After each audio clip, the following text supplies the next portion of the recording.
नमस्कार, प्रणाम। मैं नंदमन तिवारी हूँ और आप देख रहे हैं अधिवक्ता महोदय। आज के अपने इस वीडियो में हम बात करने वाले हैं एलएलबी लास्ट ईयर में 9th सेमेस्टर में जो आपका कल पहला पेपर है professional ethics and code craft का, उसके बारे में। तो जो आपके लिए इंपॉर्टेंट टॉपिक्स हो सकते हैं एलएलबी ऑनर्स 9th सेमेस्टर के प्रोफेशनल एथिक्स के पेपर में, देखिए इसमें एक एक्ट है आपका कंटेम्प्ट ऑफ कोर्ट एक्ट 1971 का, और बाकी जो तीन यूनिट शुरू की हैं वो लीगल प्रोफेशन की शुरुआत कैसे हुई, लीगल प्रोफेशन को रेगुलेट करने के लिए शुरुआत के समय में क्या संस्थाएं थीं, शुरुआत के समय में क्या एक्ट थे, शुरुआत के समय में क्या इंस्ट्रूमेंट थे, बाद में उनका कैसे बार काउंसिल ऑफ इंडिया या स्टेट बार काउंसिल जिसको आज हम कहते हैं, कैसे वो चीज़ें आईं, कैसे एक लॉयर में एडवोकेट में क्या अंतर है, कैसे कोई व्यक्ति एडवोकेट के रूप में एनरोल होता है, कौन व्यक्ति कब एडवोकेट कहा जा सकता है। इस प्रकार की जो आपकी लीगल एड को लेकर के सवाल हैं, आपकी जो ड्यूटी होती है, आपकी ड्यूटी से मेरा मतलब है कि जो एडवोकेट्स की ड्यूटी टुवर्ड्स कोर्ट है, टुवर्ड्स क्लाइंट है, टुवर्ड्स देयर कलीग है, वो क्या होती है। और जो bar council of India means की जो अधिवक्ताओं के नियमन के लिए, अधिवक्ताओं के रेगुलेशन के लिए, और जो लीगल प्रोफेशन के लीगल एजुकेशन की को ध्यान देने के लिए, उसको रेगुलेट करने के लिए जो संस्थाएं बनाई गई हैं bar council of India, state bar council type की, उनके पास क्या पावर फंक्शन है। तो शुरुआत की 3 यूनिट में आपको लीगल प्रोफेशन को जो इंट्रोड्यूस करने वाले जो संस्थाएं हैं, जो मैं कहूँ तो सामान्य सिद्धांत हैं उनके बारे में, और आपकी जो चौथी यूनिट वो आपके कंटेम्प्ट ऑफ कोर्ट एक्ट 1971 की है। पहला सवाल, अगर पहले सवाल की बात करें, पहला सवाल हिस्ट्री से।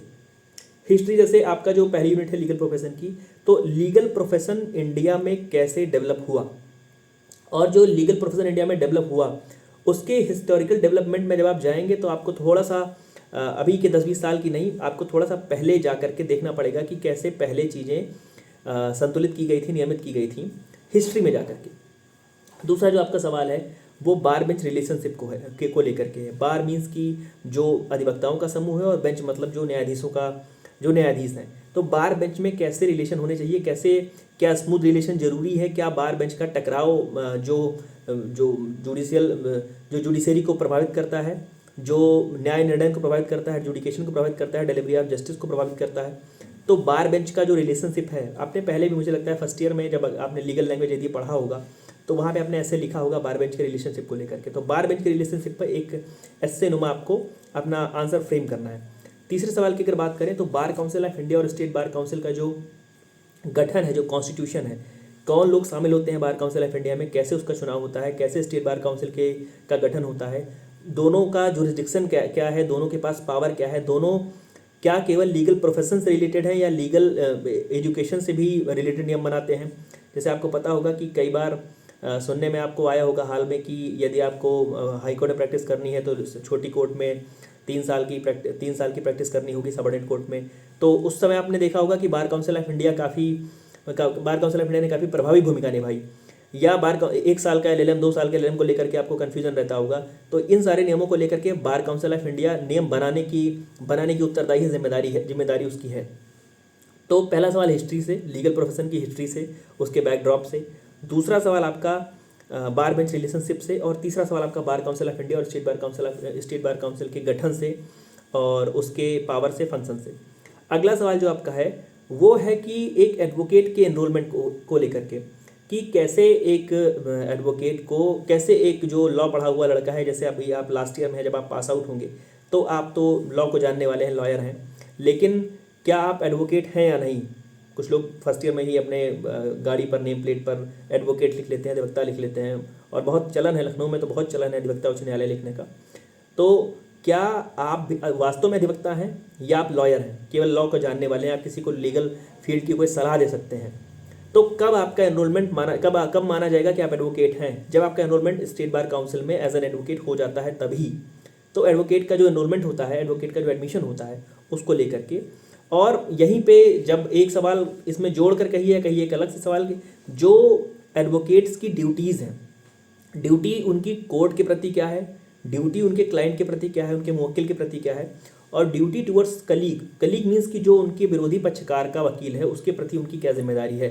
7 लैम्प्स ऑफ एडवोकेसी करके एक टॉपिक होगा, 7 लैम्प्स ऑफ एडवोकेसी। उसमें 7 गुण बताए गए हैं वकीलों के, अधिवक्ताओं के, कि ये सब चीज़ें होनी चाहिए जो आपको एक बेहतर अधिवक्ता बनाती हैं।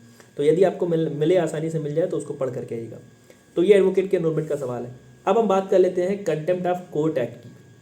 कंटेम्प्ट ऑफ कोर्ट एक्ट में अगर हम देखें तो इसके हिस्टोरिकल डेवलपमेंट से लेकर के कंटेम्प्ट ऑफ कोर्ट की डेफिनेशन क्या है, कंटेम्प्ट ऑफ कोर्ट का मतलब क्या होता है, और इसकी जो कॉन्स्टिट्यूशनलिटी है, इसकी जो संवैधानिकता है, उसको लेकर के कई बार प्रश्न चिन्ह लगे कि क्या कंटेम्प्ट ऑफ कोर्ट एक्ट है वो भारतीय संविधान के किसी प्रावधान के, विभिन्न प्रावधानों के उल्लंघन में है, क्या अतिलंघन कर रहा है, क्या नुकसान कर रहा है, और उस पर केस लॉज आप तैयार करके आइएगा कि किस केस में कहा गया कि कंटेम्प्ट ऑफ कोर्ट एक्ट जो है वो प्रभावित करता है, किस में कहा गया प्रभावित नहीं करता है।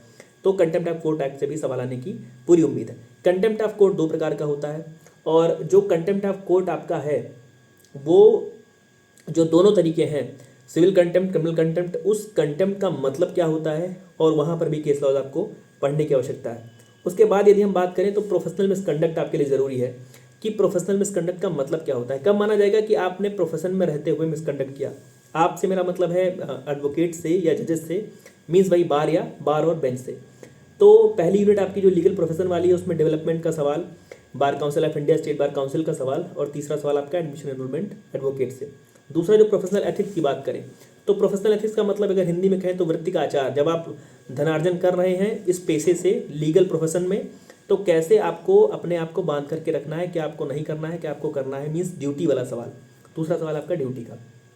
बार बेंच रिलेशनशिप से आपको सवाल मिलना है, प्रोफेशनल मिसकंडक्ट से आपको सवाल मिलना है, और कंटेम्प्ट ऑफ कोर्ट एक्ट की जो डेवलपमेंट हुई है वहाँ से लेकर के, कॉन्स्टिट्यूशनलिटी से लेकर के दूसरा कंटेम्प्ट ऑफ कोर्ट के टाइप तक आपको पढ़ करके आना है। क्या कौन कंटेम्प्ट ऑफ कोर्ट में कौन कॉग्निजेंस ले सकता है, क्या उसके पास सस्पेंशन का राइट है कि नहीं है, कैसे उसको रिवोक किया जाता है, ये सारे सवाल।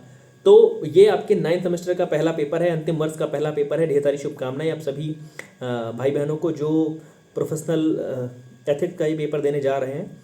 और जो आपका अगला पेपर होगा उसके सवालों को लेकर के मैं जल्दी उपस्थित हो जाऊंगा। तब तक जुड़े रहिए हमारे साथ। धन्यवाद, प्रणाम, ढेर सारी शुभकामनाएं आप सभी को।